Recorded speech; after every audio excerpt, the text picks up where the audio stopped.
Dobroveče ponovo. You will see I've titled this lecture Utterly Amazing. Vidite da sam otpočeo ovo predavanje sa izrazom krajnje čudesno. And it's not a spelling mistake. Začuđujuće, dakle nije spelovano onako kako... And I know that the media and the world has told us that milk is indispensable. I znam da na mediji i svet oko nas tvrdi da bez mleka ne možemo. But tonight we want to have a look at some interesting facts. Ali večeras želimo da pogledamo neke zanimljive činjenice. Now, if you had a normal wild cow, ako imate jednu običnu divlju kravu, like those that roam the veldt in Africa, kao što ih ima, na primjer, na poljima u Africi, then such a cow would produce about 3 liters of milk per day. takva krava će proizvesti dnevno 3 litre mleka. And that's enough to feed a calf. I to je dovoljno da ona ishrani svoje tele. And of course the calf is geared to deal with the milk that it's getting. I naravno to tele je opremljeno da stvari to mleko koje je za njega prirodno. The protein in the milk is called casein. Protein ili belančevina u mleku koji je glavna belančevina naziva se kasein. And that needs a special mode of digestion. I za njega je neophodan poseban oblik varenja. And you need a special enzyme called renin in order to deal with it. I za to vam je potreban naročiti enzim renin koji se nalazi u burazima telića. And a calf will produce this enzyme from the lining of the stomach. I to tele će proizvesti iz omotača svog buraga upravo taj renin enzim koji mu je potreban da razloži i stvari mleko. And then the casein in each species is geared to the needs of the species. I kasein, ta belančevina u mleku, je posebno podešena kod svake vrste da odgovori na potrebe te vrste. Which means it will have a certain amino acid composition. Što znači da će ona imati aminokiseline koje su potrebne toj vrsti. And the amount of protein in the milk a količina belančevine u mleku will be geared to the needs, the growth needs of the organism. odgovaraće potrebama rasta tog organizma. Now, when you come to dairy cows, kad se približite malo kravama koje se gaje zbog mleka prvenstveno, they have been bred to produce much more than the wild cows. one su odabiranjem tako genetski usmerene da proizvedu što više mleka. So a cow will produce 20 liters a day. Tako da će ova krava proizvesti 20 litara mleka dnevno. And a very good cow will produce 40 liters a day. A vrlo dobra krava će proizvesti 40 litara mleka. A super cow A super krava will produce 80 liters a day. proizvešće 80 litara. And the world champion cow A svetska šampionka krava produced over 120 liters per day. proizvela je više od 120 litara dnevno. That's a pretty painful experience. To je jedno prilično bolno iskustvo. So let's talk about this wonderful commodity called dairy products. Hajde da sad progovorimo o ovom predivnom blagu zvanom mlečni proizvodi. What is so good about this milk? Šta je tako dobro sa ovim mlekom? What does the media tell you? Šta mediji kažu? It's rich in Bogato je calcium. kalcijumom, da. And it's rich in I bogato je protein. belančevinama. And then they don't talk too much about the fat and the other things, right? A onda ne govore o masnoćama i drugim stvarima, zar ne? But if you don't get your calcium from milk, then your legs are going to fall off and your hips are going to come Ali unstuck. ako ne budete dobili kalcijum iz mleka, otpašće vam noge i kičma će vam se strašno iskriviti, ko zna šta još. And that's why all the animals in the world I zato sve životinje na svetu queue up behind the cow staju u red iza krave to get their daily calcium da needs. dobiju svoju dnevnu porciju kalcijuma. All except cows Sve osim krava, that seem to get it from the grass. a one izgleda da ga dobijaju iz trave. All right, so we are told to drink lots of it. Tako da smo mi naučili da pijemo dosta mleka. But science tells us that of all mammals, Ali nam nauka kaže da od svih sisara human milk has the lowest protein content and the lowest ratio of casein to whey. Ljudsko mleko ima najmanji sadržaj belančevina i najmanju razmeru kaseina, dakle te belančevine iz mleka prema surutki. Now tonight I'm going to quote only peer-reviewed scientific journals. Večeras ću citirati samo iz čisto naučnih časopisa. This means that the research has been rigorously tested. To znači da su sva istraživanja rigorozno proveravana. I'm not going to quote from any funny sources. Neću baš da citiram iz nekih smešnih izvora, proizvoljnih izvora. So that you can decide for yourself what science says. Tako da za sebe možete da odredite šta je nauka. Now, why has human milk got the lowest protein content of all animals? Zašto u ljudskom mleku ima najmanje belančevina kao sadržaj? Well, let's have a look here. Pogledajmo. The human milk has 1.2 milligrams per liter. U ljudskom mleku ima ga 1,2 miligrama na litar. And it takes 120 days for a baby to double its birth weight. I potrebno je 120 dana da dete, beba, ljudska, udvostruči svoju težinu. Now a horse has 2.4, that's twice as much. Kod konja, kod njegovog mleka, to je 2,4, dvostruko više. And therefore it only takes half the time to double the birth weight, 60 I days. potrebno im je polovina vremena da udvostruče svoju težinu samo za 60 dana. And the cow, 3.3. A kod krava je 3,3. And it only takes 47 days to double the birth A weight. njima je potrebno samo 47 dana da udvostruče svoju težinu. The goat has even more casein, 4.1. Koze imaju 4,1 kaseina, dakle ove belančevine, And it only takes 19 days. i potrebno im je samo 19 dana da udvostruče težinu. The dog mort only takes 8 days. 7,1 kod pasa, a 8 dana da udvostruče težinu. The cat mort only takes 7 days. Još više kod mačaka 9,5, a 7 dana udvostruče svoju težinu. And the rat has 11.8 and it only takes 4.5 days to double the birth A weight. kod pacova 11,8, a 4,5 dana im je potrebno da udvostruče težinu. So if protein is what you're worried about, Ako je ono što želite iz mleka belančevina, you should all be drinking rat milk. trebalo bi da pijemo mleko pacova. Now, let's think about that. Sad razmislimo o ovome. A cow, Krava, once it gives birth to the calf, kada je dala život teletu, that calf doubles its birth weight in just 47 days. to tele udvostruči svoju težinu u 47 dana. And how long does it take the calf to get up and walk after birth? A kako dugo treba da čeka tele da bi se uspravilo na nogama i prohodalo? Just a few hours. Samo max. nekoliko sati prirodno. And the same day it will be already running around. I istog dana kad je oteljeno može da trči okolo već. And it's interested in getting big and strong.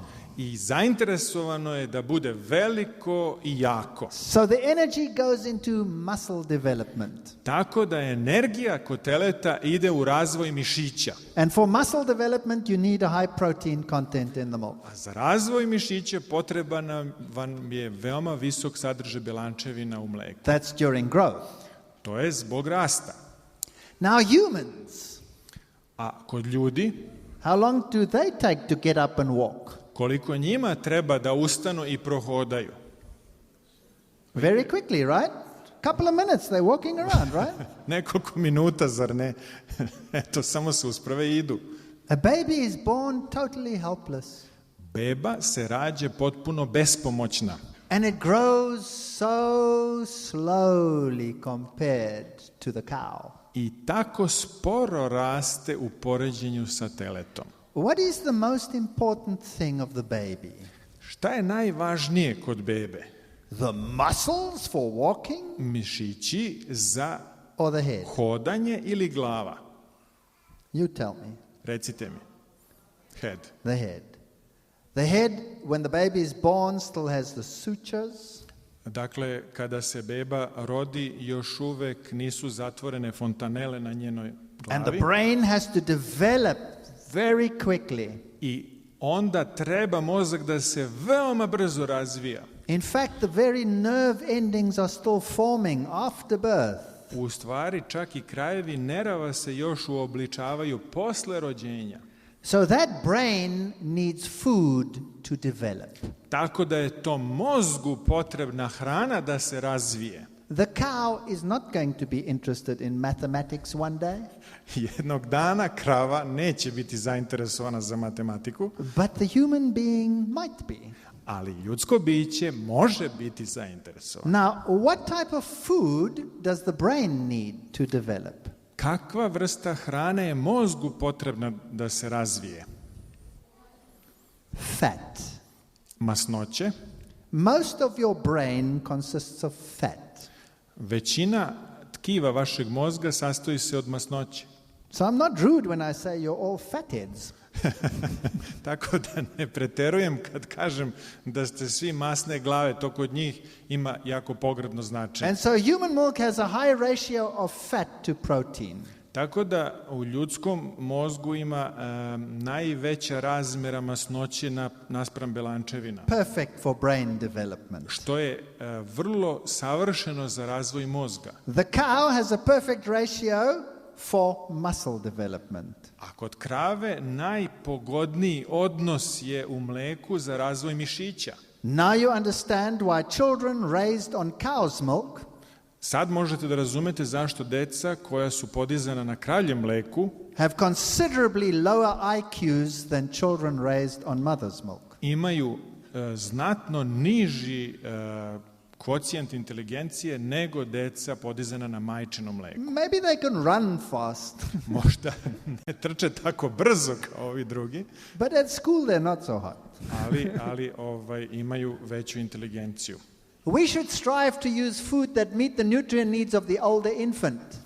Trebalo bi da se napregnemo da koristimo hranu koja sreće nutritivne potrebe starijeg, dakle, tog deteta, Yet avoid toxicity. pa da se izbegne i toksičnost ili zatrovanost. Cow milk simply does not meet the standard of quality. Kravlje mleko jednostavno ne zadovoljava ovaj standard kvaliteta. That's Journal of Pediatric Gastroenterology. To je časopis pedijatrijske gastroenterologije. And then babies who are fed whole cow's milk A zatim bebe kojima je dato celokupno kravlje mleko, during the second 6 months of life za vreme drugih 6 meseci života may experience a 30% increase in intestinal blood loss mogu iskusiti 30% povećanja gubitka krvi u unutrašnjim organima and a significant loss of iron in their stools. i izmetom da izbace znatan gubitak gvožđa, dakle gvožđe da gube. That's the journal Pediatrics. To je časopis pedijatrija. Now, why is that? A zašto se to zbiva? The problem is the protein casein. Problem je ona belančevina kasijum. You see, a cow has renin, Vidite, krava ima renin, but babies have very, very little to no renin. ali bebe imaju jako malo renina. And so they don't cope very well with casein. Tako da one ne mogu da svare taj kasijum. In mother's milk, U majčinom mleku the breast nodes produce a bacterium u mleku koje dobijaju od majki dobija se i proizvod called Bacillus bifidus, bakterije koja se zove Bacillus bifidus, which helps to digest the casein of the human milk. koji pomaže, taj proizvod pomaže da se stvari kasijum iz ljudskog mleka. And so cow's milk in a child creates acidity also in an adult. Ovo kravlje mleko proizvodi kiselost u bebinom stomaku, a isto tako i u stomaku odraslih. And irritates so that the intestines start bleeding. I tako iritira da unutrašnji organi za varenje počinju da krvare. And then even the Journal of Dairy Science will tell you that milk is cholesterol elevating. A čak će vam i časopis mlečne industrije reći da mleko kravlje podiže holesterol, da je ono krivo za povećanje holesterola. Now there's a group of physicians in America Postoji grupa lekara u Americi who call themselves the Physicians Committee for Responsible Medicine in Washington, D.C. koji su sebe nazvali odborom lekara za odgovornu medicinu u Vašingtonu. And they've made it their job to warn the nation against milk. I smatraju svojim poslom da upozore naciju protiv mleka. So they talk about the cholesterol elevation. Tako da govore o povećanju holesterola. And they quote lots of journals. I onda citiraju ceo niz časopisa. They talk about iron deficiency which comes from intestinal bleeding. Govore o gubitku gvožđa koje se javlja zbog krvarenja u organima za varenje. And then they talk about diabetes. I'll talk about that too just A onda now. govore i o šećernoj bolesti, to jest o dijabetesu, ja ću o tome govoriti. And then they quote the famous Harvard studies I onda citiraju čuvene studije sa Harvarda on ovarian cancer, and I'll talk about that in a moment. O raku jajnika, i ja ću o tome progovoriti za trenutak. And of course, they quote the famous British medical magazine Lancet. I naravno, oni citiraju vrlo čuveni britanski časopis Lancet. And then they talk about cataracts. A onda govore o katarakti. And they talk about lactose intolerance. I govore o nepodnošljivosti laktoze, dakle to je poremećaj. And food allergies. I alergijama na hranu. And toxins. I o toksinima. And osteoporosis. I o osteoporozi. And colic. I kolikama. 1 out of every 5 babies suffers from colic. Jedna od svakih 5 beba pati od kolika. Pediatricians learned long ago that cow's milk was often the reason. Pedijatri su davno naučili da je kravlje mleko često uzrok. We know that breastfeeding mothers can have colicky babies.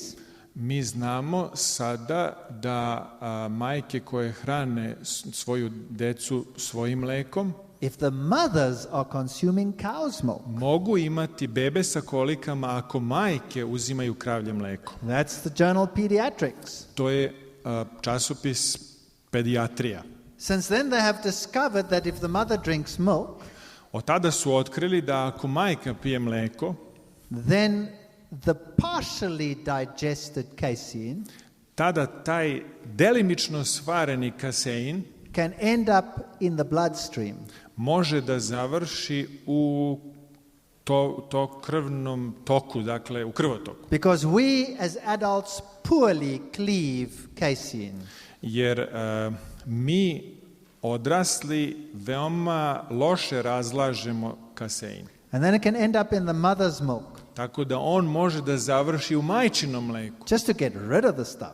Da bi se samo taj organizam, majčin organizam oslobodio toga. And I'll tell you what else it can do in a moment. A za trenutak ću vam još pokazati šta on može i da izazove. The Lancet Medical Journal in 1999 reported čuveni medicinski časopis Lancet je 1999. godine izvestio that new evidence favored the controversial theory da novi podaci dokazuju kontroverznu teoriju that feeding cow's milk to babies may cause them to develop diabetes later in life. Da ako se bebama daje kravlje mleko, može se javiti šećerna bolest, dijabetes u njihovom kasnijem životu.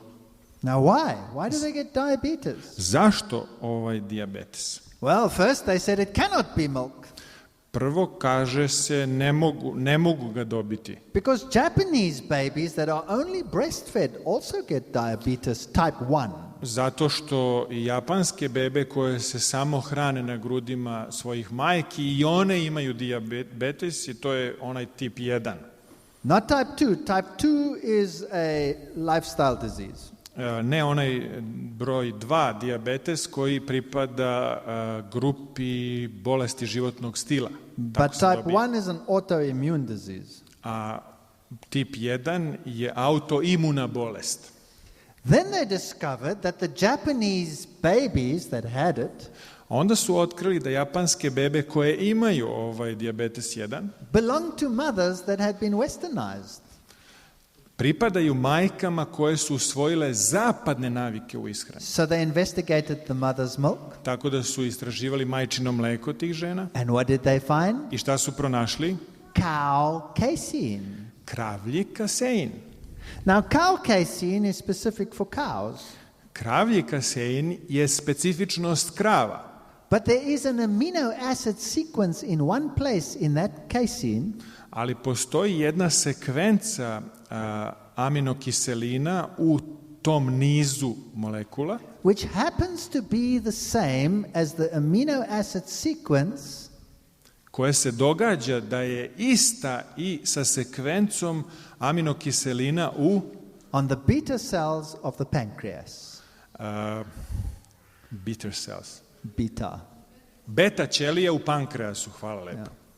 Now, when you don't digest the casein properly, which you cannot, I kad ne možete da svarite taj kasein, što je sasvim prirodno, because after you are weaned, you don't have any renin, jer kad ste se odbili od hranjenja na majčinim grudima, vi više nemate renin. and because human milk has so little, you don't need all that renin. I pošto u ljudskom mleku ga ima tako malo, ne treba vam ni taj renin. All adults struggle with digesting casein. Svi se odrasli bore sa varenjem kaseina. That's why if you put plant protein into your stomach, I zato ako stavite biljnu belančevinu u svoj stomak, you finish the digestion in 4 hours. Varenje će se završiti za 4 sata. If you put meat into your stomach, it takes 6 hours. Ako stavite kravlje mleko u svoj stomak, treba vam 6 sati. You put casein in your stomach, Stavite kasein u svoj stomak, it takes up to 12 hours. treba vam 12 sati. The Germans have a saying Nemci imaju izreku, which goes, Käse schließt den Magen. ne znam da prevedem. Have you heard it, the Germans? Sir zatvara stomak, hvala lepo. Yeah. Why? Zašto? Because the stomach battles to digest it. Zato što se stomak bori da ga svari. And then you send a sample through to the pylorus every now and then. I onda s vremena na vreme propusti i onaj sfinkter na izlazu. Yeah. It gets analyzed in the duodenum. I kad se analizira u 12-palačnom crevu, And the message goes back, you're not finished with your job. Close up. onda ide ta vest, nisi još završio s poslom varenja, zatvori se. That's why cheese and wine is such a popular meal. Zato je obično popularni obrok sirevi i vino. You give a person a block of cheese, Date čoveku sira and he shut up for 12 hours because he doesn't get hungry. i on se zatvara za 12 sati, ne može da svari to. So you see, this protein goes undigested, parts of it, into the blood. I vidite, ovaj protein, ova belančevina onda ulazi u krvotok nesvarena. Now you have a foreign protein in your blood. I sada imate strani oblik belančevine u svom krvotoku. So what do? Šta radite? You make an antibody. Onda vam trebaju antitela da se s njima bore. But what if that piece with that amino acid sequence happens to be there? Ali šta ako je ta sekvenca aminokiseline se dogodila da bude tamo? then you make an antibody to that. onda vam za to trebaju antitela. Now you've produced an antibody that will kill your beta cells in your pancreas. Tako da ćete proizvesti antitela koje će onda ubiti beta ćelije u vašem pankreasu. And you get diabetes type 1. I dobijate dijabetes tip 1. Early cow's milk exposure may increase the risk of juvenile diabetes. Rano izlaganje kravljem mleku može povećati juvenilni dijabetes. That was the journal Diabetes Care. 1,5 put, dakle časopis o dijabetesu. This is the information that Lancet was quoting. To je informacija koja se citira. There was another one. Jedna druga. Diabetes does not occur in diabetes-prone rodents. Dijabetes se ne zbiva u onim glodarima koji su skloni dijabetesu. Reared on a diet free of cow's milk for the first 2 or 3 months. Ako su podizani na ishrani koja ne sadrži kravlje mleko, indicating that cow's milk protein can trigger the disease. Što pokazuje da protein iz kravljeg mlijeka može da podstiče tu bolest. So you see, the information had been coming for a long time, but people didn't want to believe it. Vidite, te informacije su bile prisutne duže vreme, ali ljudi to nisu htjeli da veruju. And then these scientists here from Rome and London, a ovdje su naučnici iz Rima i Londona rekli, found that people with insulin-dependent diabetes da su imali pacijente koji su razvili insulin zavisni dijabetes, that they had immune cells da su imali imune ćelije that grew and replicated when exposed to a protein called beta-casein. Da su imali imune ćelije koje su rasle i replicirali se, dakle razmnožavale se kad su bile izložene belančevine nazvanoj beta-kaseinu pronađenom u kravljem mleku. Which is found in cow's milk. Što je So pronađeno. there's your link. The protein is the problem. Tako da je tu veza, protein, belančevina je problem. There is not an animal in the world Ne postoji životinja na svetu that naturally continues to drink milk koja prirodno nastavlja da pije mleko once it is weaned. kada je odbijena od sise, kako mi kažemo. In fact, the sensitive ones die if you give them milk after weaning. Stvari osjetljivije životinje umiru ako im date kasnije tokom života You mleko. say your cat still drinks milk? Vi kažete vaše mačke piju i dalje mleko, You've trained it. vi ste ih obučili da ga piju, And the veterinary associations in the world a veterinari, njihovo udruženje po svetu, say don't feed your cat milk kažu ne hranite mačke mlekom because it causes kidney failure in the cat. zato što izazivaju otkazivanje bubrega kod mačaka. That's why most cats start urinating blood. Zato mnogo mačaka počinje da urinira krv.